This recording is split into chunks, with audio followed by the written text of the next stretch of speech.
मैं आपको एक इंटरेस्टिंग सा स्टैट बताना चाहता हूँ। हमारी कहानियां देखने वाले 80% लोग ऐसे हैं जो हमारी वीडियोस एंजॉय तो करते हैं, लेकिन उन्होंने हमारा चैनल अभी तक सब्सक्राइब नहीं किया है। अगर आप उन 80% लोगों में से हैं तो बस आपको एक छोटा सा काम करना है। इस वीडियो के नीचे आपको एक सब्सक्राइब बटन दिख रहा होगा, बस उस सब्सक्राइब बटन को दबाना है।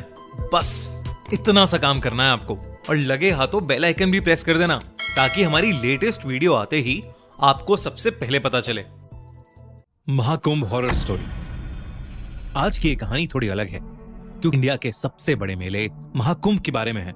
रौनक त्रिपाठी, एक 19 साल का नौजवान, अपने माँ बाप और बड़े भाई अमित के साथ 2012 में पहली बार इलाहाबाद के महाकुंभ मेले में गया था।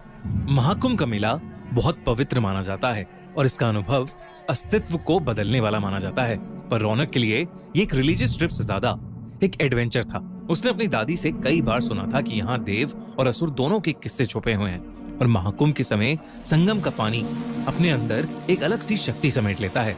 रौनक अपने परिवार के साथ संगम के पानी में स्नान करने पहुंचा तो उसने देखा कि वहां हर तरफ लोग मंत्रों का उच्चारण कर रहे हैं और हवा में धूप की सुगंध है।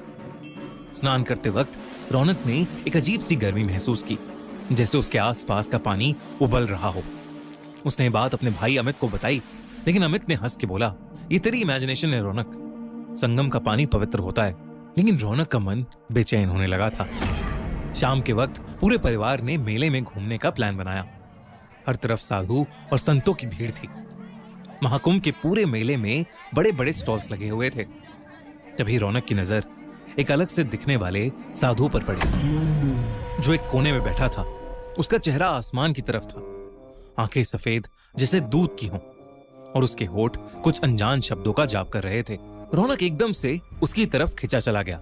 रौनक ने अमित से कहा, अमित चलो देखते हैं ये बाबा क्या कर रहा है। वो साधु अपने ध्यान में लीन था और अमित ने रौनक को बोला कि उसे तंग करके उसकी भक्ति को भंग नहीं करना चाहिए। लेकिन रौनक ने अमित की नहीं सुनी और वो बाबा की तरफ चलने लगा। बाबा के पास पहुंचते ही उसने देखा कि वो बाबा अब भी अपने ध्यान में ही लीन थे।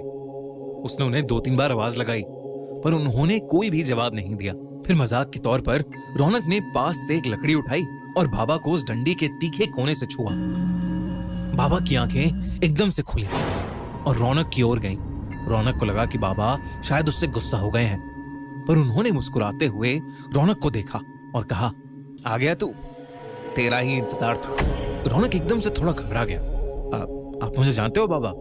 इस बात का कोई जवाब बाबा ने नहीं दिया, बस उन्होंने अपने गले से एक माला निकाली और रौनक के हाथ में रख दी। बाबा ने कहा, ये ले और रात को ये माला पहनकर सो जाना, कल तुझे सारे जवाब मिलेंगे।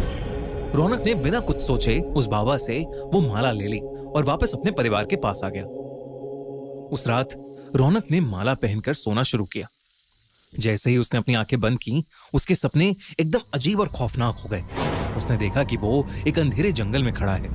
उसके आसपास बड़े बड़े पेड़ हैं जिनमें आग लगी हुई है और उस आग से पूरा आसमान लाल हो गया है।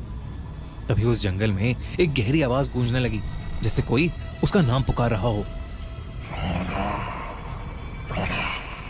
वो आवाज धीरे धीरे उसके करीब आई और एक काले साए के रूप में उसके सामने आकर खड़ी हो गई। उस साए की भी आंखें लाल थीं और उसने अपनी पतली उंगली से रौनक की तरफ इशारा किया। तो मुझे लेने आया था, अब तेरे साथ चलने का समय आ गया। उस साए ने रौनक से ये कहा और एकदम से वो साया जैसे उसके अंदर ही समा गया। रौनक चिल्लाते हुए नींद से उठा। उसकी शर्ट पसीने से भीग चुकी थी। उसने माला को देखा जो एकदम से बहुत ज्यादा खौलती हुई गर्म हो गई थी। रौनक ने तुरंत उस माला को निकालकर जमीन पर फेंक दिया और फिर से चादर तानकर सो गया।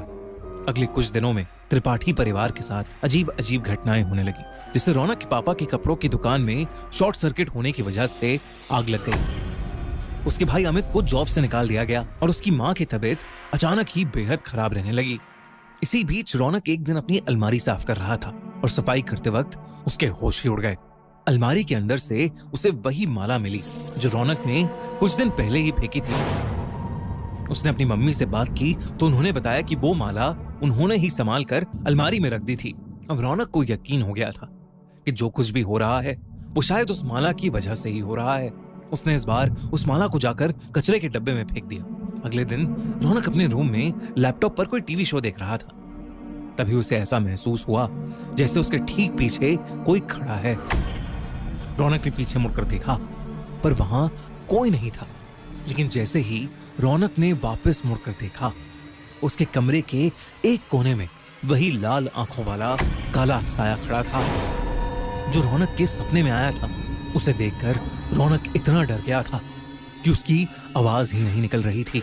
वो काला साया धीरे धीरे रौनक के करीब आया और बोला, संगम, वापस आ जा।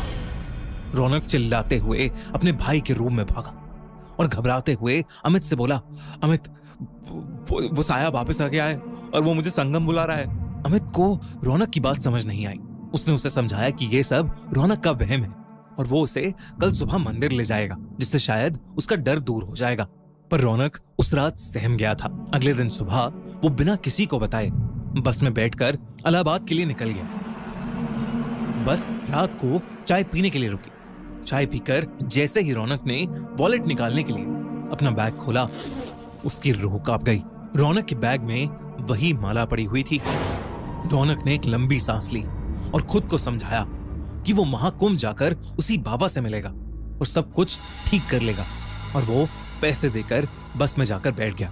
पूरे सफर में रौनक को महसूस होता रहा कि वो काला साया कहीं ना कहीं उसी के साथ है, बिल्कुल उसके करीब। अगली सुबह महाकुंभ पहुंचकर रौनक सीधा भागकर उस मेले में उस बाबा को ढूंढने लगा। और जैसे ही वो बाबा उसे दिखे, वो उनके चरणों में जा गिरा और फूट फूट कर रोने लगा। उस बाबा ने गुस्से में उससे कहा, मूर्ख, अब क्यों आया है मेरे पास? तूने एक साधु की आराधना भंग की थी, अब तू उसका दंड भुगत।